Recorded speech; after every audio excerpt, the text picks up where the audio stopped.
Hold on. Let me take a sip.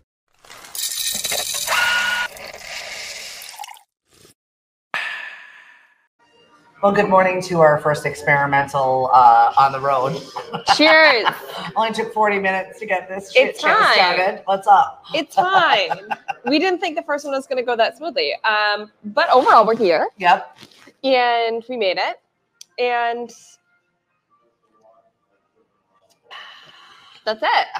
Not enough coffee to go around. I got to thank Erica and Patrick over at Island Cafe for putting up with us, giving us a carafe of coffee so that we could begin our day. So thank you very much. We and allowing us to be here and cause a ruckus. Yep. Per usual. Yeah, we're right by the airport in Hyannis. And you'll probably hear a plane come by us. It's cool. I love that. It's a good start. It's a good place to be. So how are we feeling? We're ready here. Second episode of season 4. We're off to a banging start. We're off to a banging start for sure. And some operational changes coming into the morning, which is different. Not only here, but like getting up, getting here to a different location, and but good. New routines. Yeah. Like the regular school year. We're here. Yeah, getting used to the new processes and I stayed at a friend's house last night, which is great. It's great. Did you just clarify that it's a friend? Yeah. Stayed at a friend's house last night, and that's what we're going with now. Huh? Yeah. They got up and went to work, and I obviously was getting up to podcast, but it was the first time you're like getting up and getting ready for the day in each other's space. Yeah. And trying to. How'd that go? It's not terrible. Okay. We like it. I think it was definitely like a little bit tiptoey, but good. But definitely like, okay, we could new and a little awkward. Yes. Yo, okay. Yeah. I feel like every step of the way is, but aren't your relationships that's always like you are, though. Yeah, but we're not supposed to let him know that. We're not supposed to let him know that I'm constantly awkward. No, he's very aware. No, you just have like social anxiety, so that makes sense. Sense. Yeah. I was like, I'm just gonna put on my mascara and my sweatshirt and get out of the way. But it was fine. Meanwhile, at the Viva Ranch, I wanted to shoot my husband once again. Oh my God. Was this for the chicken wing incident or just because he's alive? It's just stupid things. Here I am riding around the house on my broom yesterday, looking for the human that decided to leave a bag of chicken bones by the trash, not in the trash, by the trash. With the amount of animals I know you have in that house, I don't understand why people thought that was I don't know what the holdout was. Somebody wasn't taking out the trash, and it was like one of those things, we're going to put a line in the sand. Although we have a 14-year-old dog with a milky eye and eats all of the things. Like I literally just made a Birkin bag at the freaking vet 2 weeks ago because she ate something she shouldn't have eaten. So here it was, and I saw her being sneaky, and I was like, what do you have in your mouth? And then she just kind of looked at me. And I was like, what do you have? And she brought it to me, brings it over, and just because she's 13, she plops knows. It out of her mouth like it was just like I'm dropping a weight chicken wing. Oh my God. Like, oh my God. Dogs are supposed to eat bones, but chicken wing bones are bad because they split, right? Yeah. Okay, that's what. Just to clarify, I don't have a dog. I don't know. It's so painful. So stupid things like that have gotten me down this week, but I'm not letting it take me. I've got Thursday and Friday off.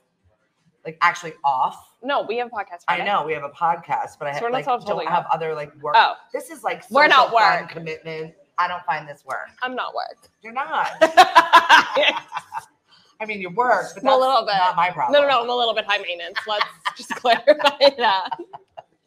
So yeah, we don't have any of those things going for us. It's midweek, and are we ready to get into what's roasting? Yes. All right, let's do it. So we didn't talk about this on Monday. And I feel like it needs to be said. I don't understand why this is even a story, truthfully. What? This whole Tom Brady in the Hall of Fame thing. How annoying was it that we couldn't see what was going on the field because they're saving it for some paywall for some show later on? Oh, that's what it was? Yes. That's annoying. It's stupid. Whatever. We waived the 4 years for him to be inducted into the Hall of Fame. Can somebody explain to me why this was that big of a deal and why people were so excited about it and why it was a viral? I really don't understand. Like, were we not mad at him a year ago for not retiring as a Patriot? And now we just are over it. He came to the home opener and now he's in the Hall of Fame. I don't, like, did I miss something where we all forgave him and we weren't mad at him anymore? Well, I mean, it's one of those things. Oh, you did your best, but he's always a patriot. We still claim everyone. Like, you were born here. You're he's that. 100% will be known for his career as a patriot, not anything as a backup, obviously. But I just think it's interesting. We were so insistent, and there was such a camaraderie around that about what he should be doing and how he should be retiring. And then first day of the next season, opening, nobody cares, and everybody's beyond excited that he's getting into the Hall of Fame, which is okay. Whatever. Yeah, I don't think it was much of a question. I'm not diminishing his accomplishments, and of course, waiving the 4-year period. Cool. But I just couldn't understand the hype.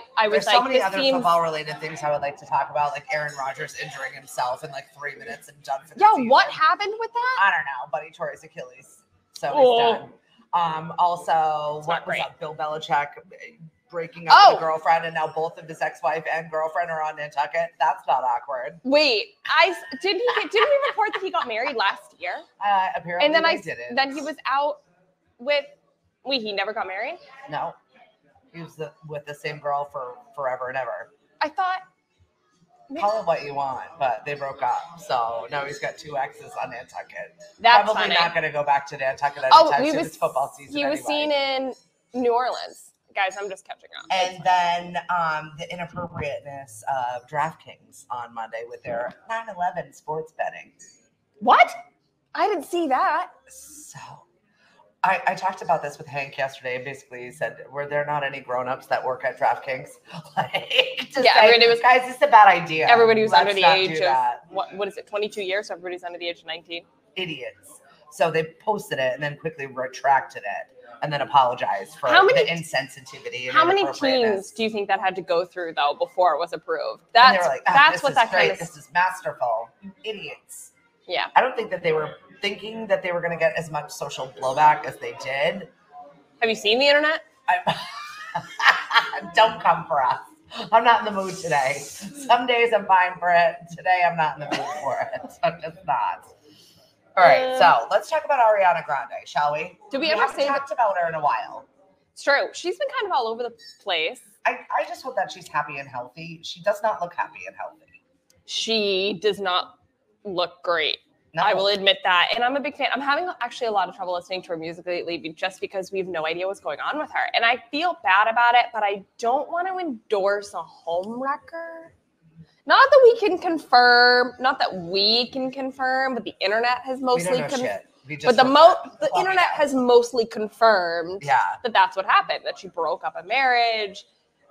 I don't know. There's a lot going on with her. In the meantime, though, she did come out and address her losing weight last spring and just said, I'm vegan. I'm actually the healthiest I've ever been. Okay.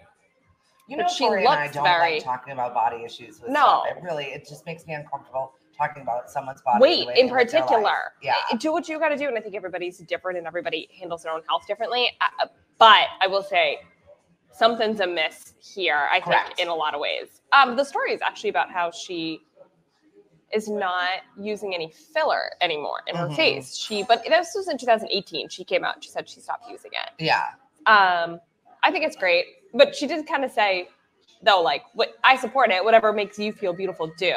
But as a makeup mogul, she decided to stop in 2018 and stop adding things to her face. She stopped using lip filler in particular. And so young. That's the thing that upsets me. I get when you're 40, 50, 60, and all of a sudden you're losing your natural biotin.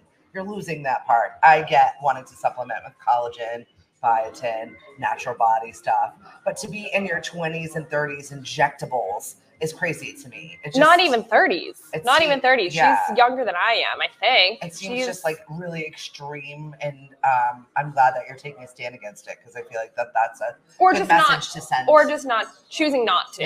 As somebody who believes in, especially because is your brand not all around natural beauty and whatever? I don't know. Yeah. I think it's an interesting decision. I think it's an interesting point of view to bring out, especially now when people are so heavily talking about how she looks. And her body and the changes, for her to address it in a different way, I think is really interesting. Well, we roll right into the Kate Winslet story, which is kind of a similar situation where she's like, look, I don't overly criticize myself. Yeah, unbelievable. This is my body. I know. I've entered that portion, but I think it took me into my mid-40s also to just be like, fuck it. It is what it is. I accept it. And I'm not going to let it eat myself up about it. What was it for Vogue? She did an interview and talked about it. Did she pose nude for Vogue? Or no, she was filming nude scenes. That's what it was. She always has, though, and she's always had the girl next to her body, and she's always been very open with sharing it, regardless of her insecurities, which I love. Yeah. She came out and said, you know, I had to be really effing brave about letting my body be its softest version of itself and not hiding from that. And believe me, people amongst our own team would say, you might just want to sit up a bit. And I'd go, why? Because of the bit of flesh you can see? No way. That's how it's going to be. I think it's great. I think it's, you know, let's normalize.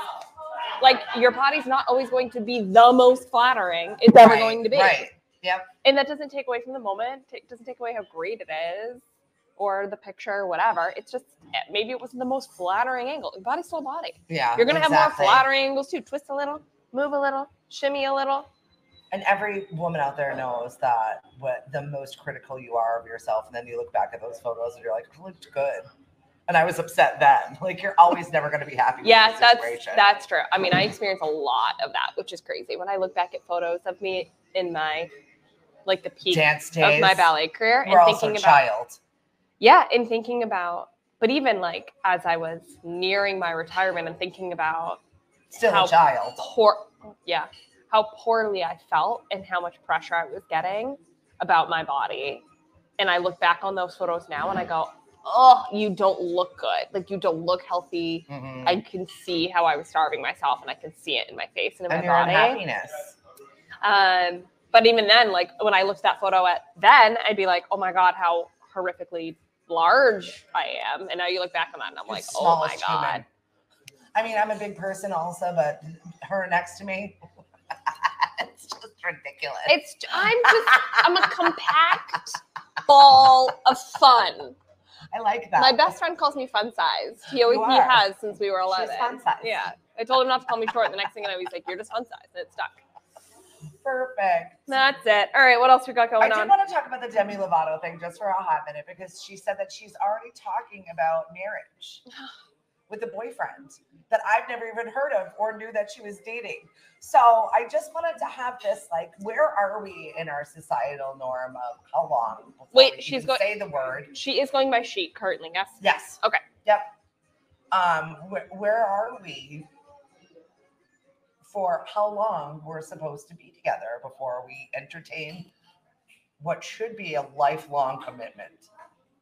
When I tell you it's a lifelong commitment, it's a lot. Those chicken bones are in the trash and dogs are eating it. You're going to think otherwise. Oh my God. Why? Let me think about that for a second. I mean, there doesn't have to be a specific time stamp on there. No. But I really feel like you should get to know a human. And I don't really feel like you even know a human until you've spent at least a year with them.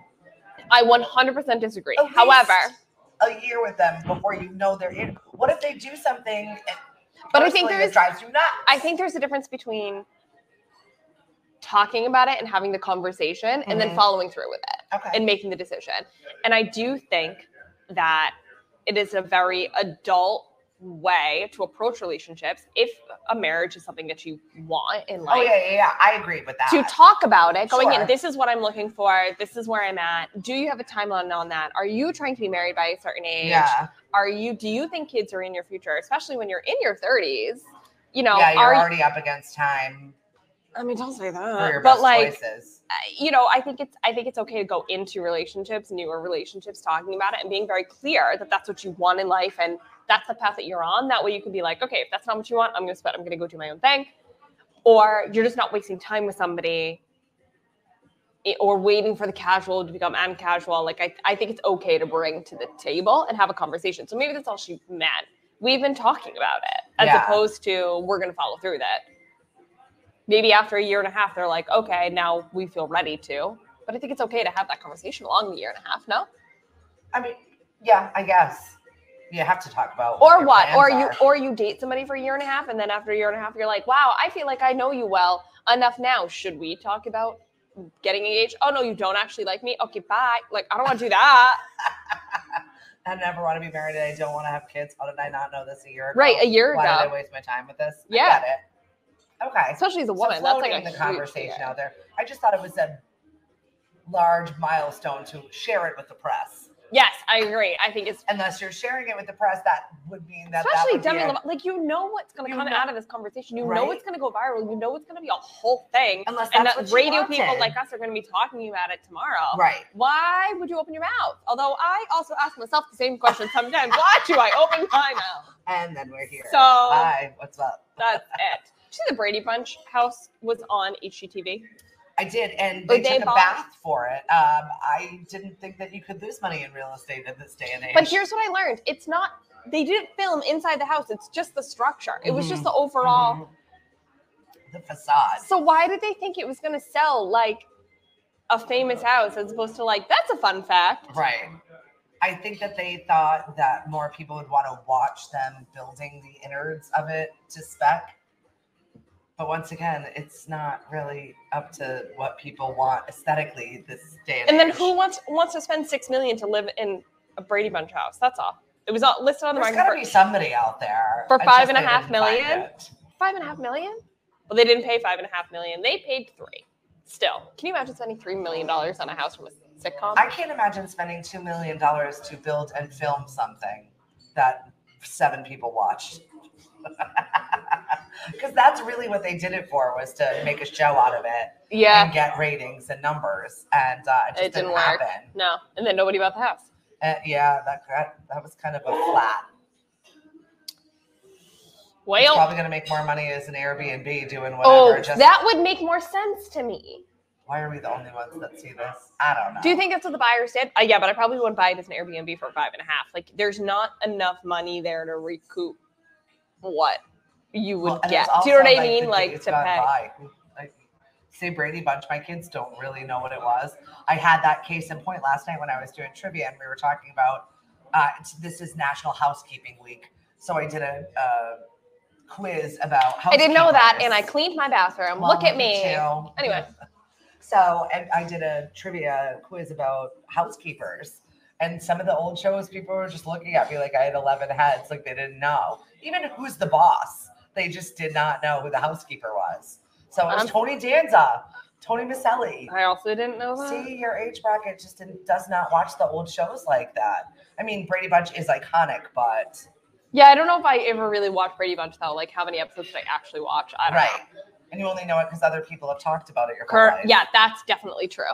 It's kind of like when your aunt brings up a memory and you're like, I don't remember it, but I remember you saying the story so many times. Forever. I've now made it a memory of mine. Yes. It's 100%. That's totally true. Yeah. I'm trying to think of what other shows are like that for me. There has to be tons of them. Yeah, I watched a lot of Bewitched. And I watched a lot. I like that. Well, Nick at Night also. I watched the Patty Duke show. That was long since closed and canceled by the time I grew up, but I still grew up watching it. That, the Dick Van Dyke show, and all of those, just because I watched them on Nick at Night. But there's also a whole fandom now. I would say like the younger generation, my generation and Gen Z, like our old shows that we are now rewatching are a totally different generation. It's Seinfeld, it's Friends, it's Nick at Night that like we used to watch when we were kids. You know what I mean? It's not that old. I just think it's like, we've skipped forward a generation. That's all. So let's talk about Kelsey Ballerini quickly. Well, the VMAs in general. I did not watch any of them, but I was psyched that it was mostly women. 11. Taylor Swift got nominated for 11. She pretty much won all but one, which is amazing. Not a surprise. No. She took home Video of the Year, Song of the Year, Pop of the Year, Pop Song of the Year, like just everything. Was there anything good that I missed? Any good performances? Did you watch it? I didn't watch it. People were saying there was a weird moment in Olivia Rodrigo's where there was supposed to be like a stage malfunction that kind of was on purpose, but it read kind of weird. And they're trying to make that feud happen, her and Taylor, and it's the media, and they just it's not real. No, they just keep ignoring it. I'm trying to think if there was anything else at the VMAs. Yeah, people were just kind of bopping out. Oh, and NSYNC reunited to give out an award for Taylor Swift, and she was like, "I'm sorry, I'm just really distracted by you guys." She was like in full fan mode of them. I love it. Cute. She was like, "I know I'm supposed to take this moon man, but like I just can't stop looking at you guys," which I thought was awesome. She's had such an epic year. Oh my God, beyond. Millions already have been sold for her October release of the video, the movie of her concerts. Yeah. Yep. Which is incredibly crazy. Yeah, we're going. Me and my friend are going. We decided we were going to go, which is really, we went to the concert. We spent an exorbitant amount of money to go to the concert, which makes me feel a little bit like, and then, no, literally, I will take that number to the grave. I will take it to the grave. Horrifying. Yeah, no, she's putting it, we're excited. I think it's going to be a disaster in theaters, but I think it'll be fun. Well, we'll see. They've already sold $30 million of pre-sale tickets. So Crazy. The girl just prints money. Beyond. What else? There was a couple of really good performers. Somebody. Beyonce? Nope, she didn't perform. She was just nominated. Yes. Dua Lipa's also having a year because of Barbie. Yeah. Yeah. Great movie, by the way, if you've not had a chance to go watch it, too. Oh, yes. Agreed. Martha Plimpton actually put a video out. She's from the Goonies, if you don't know who Martha is. But she posted this Instagram. That one I know. All right. She posted this Instagram about how she was like crying. She's like, I'm so late, but I love Barbie. And it's streaming now for $29.99. You can own it on Amazon Prime. I was very close to purchasing it. I think I will probably end up purchasing it because that's a movie I'll like fall asleep to for the rest of my life. I did cry. I did. We all cried. I don't know. I sobbed. Well, I watched with a bunch of work friends. We all dressed up and wore pink. Oh. We sobbed. It was fun. But anyway, back to the Kelsey Ballerini thing. She is having the time of her life. She had her 30th birthday. She performed. She, I don't know if she won any VMAs, but she showed up on the red carpet looking red hot with her boyfriend, Chase Strokes. All right, good for her. And I just want to note how, like, incredibly impressive and brave this is. I think she her divorce was finalized in November. Through the media, she put out this heartbreak, actually not even first. Her ex-husband put out a song that like kind of slammed her. She retorted back with an entire album, EP that she put out herself, made tons of money, started touring, traveling, doing really great. Then she put out another version of the album, adding a song about how she went out on her first date with Chase, went public with their relationship in about April. And now she's on the red carpet with him looking great. And I just think the fact that she went from like, I'm supposed to be sad and alone in my relationship. And I'm supposed to be this like woman who's, you get the stigma, like not public with every relationship, supposed to be private, supposed to be heartbroken, whatever. And she's like, no, I'm public with my journey. And part of my journey is meeting a really great guy who supports me. And I'm moving on, and I'm going to take him to the red carpet with me, and I'm going to look red hot, and it's going to be awesome. Yeah, I do love that. All kinds of PDA. It was just all over the out of it and taking the sting out of what you're supposed to do post-divorce. It's not really a failure. I've decided this is not for me, and I'm good. But there was also so much of me that was so jealous. Like, I couldn't do that. I couldn't go from one public relationship. I mean, I was in a relatively public relationship 2 years ago. Anxiety, social anxiety. What it is. It's true. Like I have no interest. People will judge me. What will they say? That's totally what it is. Listen, I have a therapist. That's 2023. We don't have to be these people anymore. But we're in a small town. There is that stigma. I can't go public with my relationships. You can. And like that's just you're gonna be okay. You can't. We're gonna talk about this part later. Never mind. Yes, we will. I do need to get to weird news as the restaurant is filling up here at the Island Let's Cafe. go. Once again, thank you, Erica and Patrick, for having us. It worked great. So I saw this story, and it sparked a debate between people and relationships. Yep. Husband sparks a debate for boarding the plane and leaving his wife behind. Now, the 47-year-old man recounted a travel incident where his wife led a prolonged silent treatment. He described himself as being type A. And has to be on time, has to have all of these boxes checked, and left her behind because she's not organized. For sure see this being me, the wife. It's fine. Keep going. It just makes me laugh. So he, on a recent trip with his daughter, his wife delayed him, almost missing the flight. During a recent trip connecting flights, tensions escalated with his wife because of time constraints. She continued waiting in line as he panicked about boarding, causing him to board alone when the gate was close.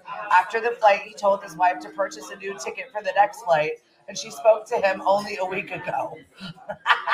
story went viral on Reddit, but I definitely think that that's a relationship, right? I think he was in the right. I also read something that said she's known for being late and like being close to missing planes before. This is not a first-time conversation, Right. or a first-time issue. So he was like, I'm done here. You're the crazy one that decided to go try and get Starbucks coffee at another gate 15 minutes before a flight. Right. No way I'm getting on this plane. I fully support it. Yeah, I know. Honestly, we're all grown-ups. You can make your decisions. Yeah. I mean, it sucks though when you have everything attached to the same bank account. So now you're literally paying for someone else's mistakes. I didn't think of that. So, but then if he didn't get on the plane, then they would have they would have needed 2 tickets. Yeah, exactly. So I'm not really sure where this divide goes, but it's definitely sparking an interesting debate. Do you leave them behind? I feel like it depends on the situation. I feel like a flight maybe a little egregious, but smaller things, leave them the frick behind. I don't know. Stop I would dragging me down. I would do this. Like, I obviously not a boyfriend, but I wonder if like this was Brad and I. If I would leave him, I might leave him. Bye. I might leave him. Yeah. That's be like, I'm getting dad. Bye. See ya. That's it. That's all we got today. She wrote. I know. So thank you for being so patient with us as the restaurant fills up. And this is our first setup. Our first one. So give us a little grace with the camera angles and the lighting, please. We're working on it. Work in progress. Fine, guys. Get perky with us Monday, Wednesday, and Friday. Follow us on Facebook, Twitter, and Instagram at The First Shot Morning Show. All right, now I have to see if I can find our clothes. The First Shot Morning Show is produced by Lemonadio. When life gives you lemons, make radio. We encourage everyone to listen happier.com.